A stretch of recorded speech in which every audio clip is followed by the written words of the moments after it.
Assalamualaikum warahmatullahi wabarakatuh. Puji syukur kehadirat Allah Subhanahu wa taala. Berkat rahmat dan nikmatnya sampai detik ini kita masih diberikan kesehatan dan keselamatan untuk melanjutkan perjuangan bangsa dalam mewujudkan Indonesia Pancasila menuju damai sejahtera. Selawat beriringan salam kita hajarkan buat pucuk pimpinan umat Islam sedunia, yakni Nabi Muhammad SAW. Bapak Ibu yang saya hormati, izinkan saya untuk menyampaikan pidato singkat ini tentang keteladanan pejuang bangsa yang memiliki kepribadian luar biasa, tak pernah luput dimakan masa, menjadi teladan sepanjang zaman. Dengan tema keteladanan Bung Hatta. Di awal ini saya mengutip sebuah pandangan. Tulislah sesuatu yang kalian ketahui tentang Bung Hatta. Dia orang besar dan hidupnya seperti buku yang tak akan pernah tamat dibaca. Muhammad Hatta meninggalkan Indonesia selama 42 tahun.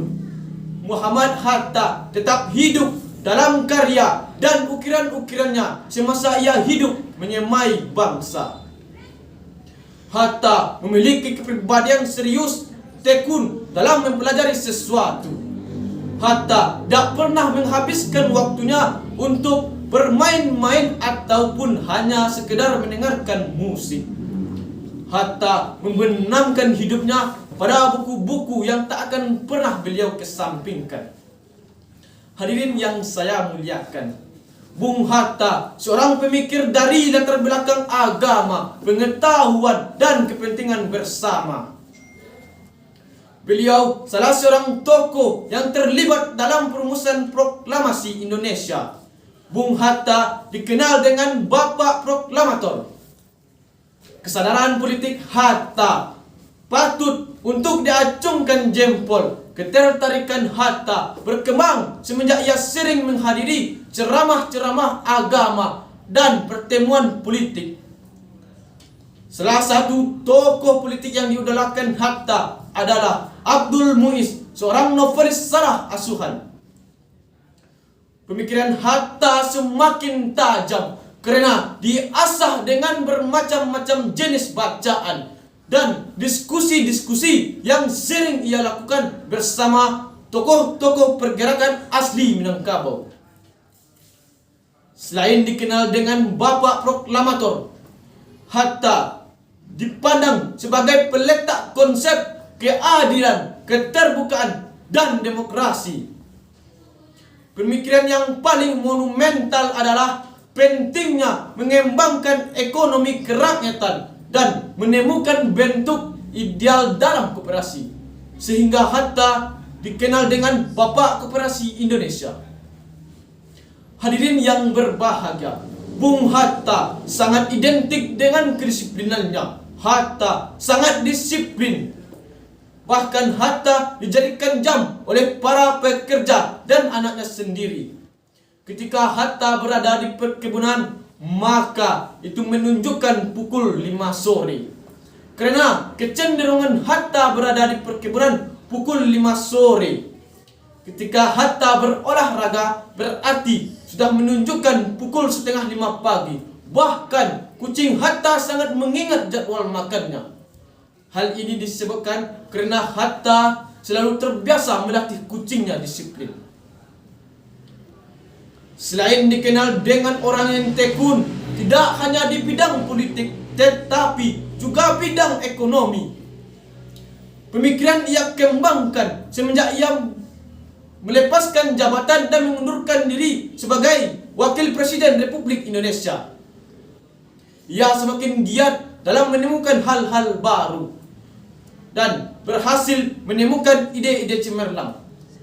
Hadirin yang saya banggakan, Bung Hatta memiliki karakter yang sangat mencintai buku.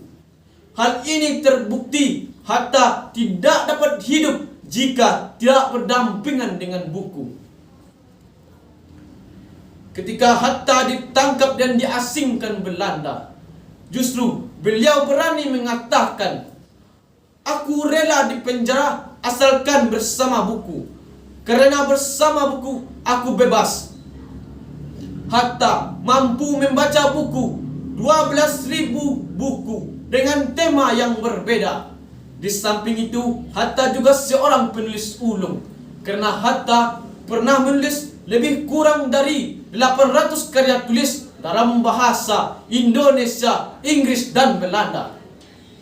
Dengan demikian, Hatta bisa disebut sebagai bapak literasi, karena literasi merupakan akar dari pemikiran Hatta.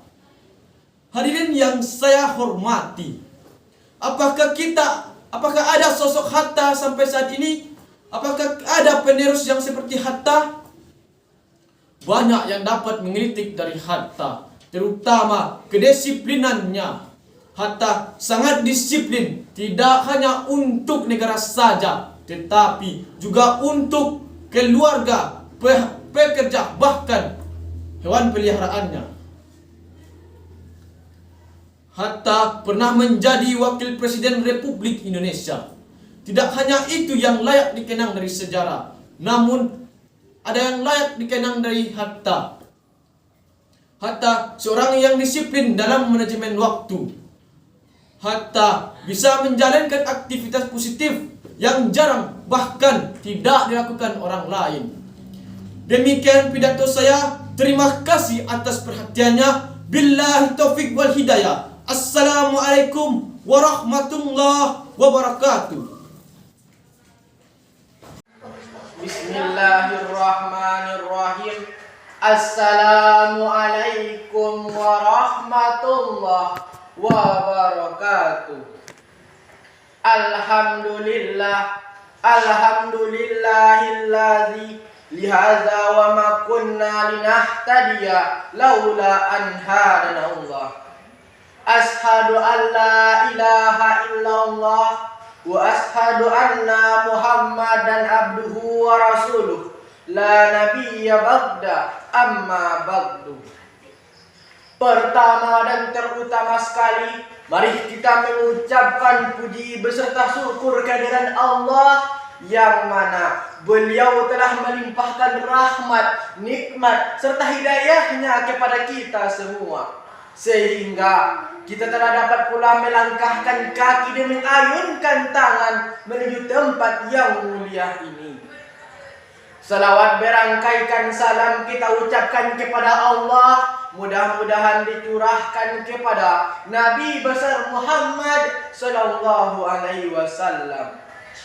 Yang saya hormati panitia pelaksana lomba pidato memperingati hari lahir Bung Hatta dan dewan juri yang baik hati serta bijaksana.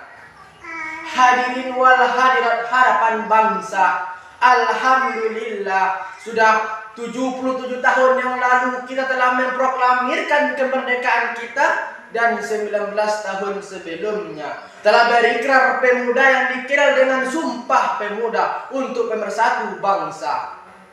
Sekarang timbul pertanyaan bagi kita, sudah bisakah kita mengisi kemerdekaan dan mewujudkan makna Sumpah Pemuda hari ini? Karena itu, sepantasnya kita tidak melupakan sejarah perjuangan pahlawan yang telah berjasa terhadap Indonesia. Salah satu pahlawan yang berjasa terhadap tanah air kita ialah Dr. Haji Muhammad Hatta, atau lebih dikenal dengan Bung Hatta.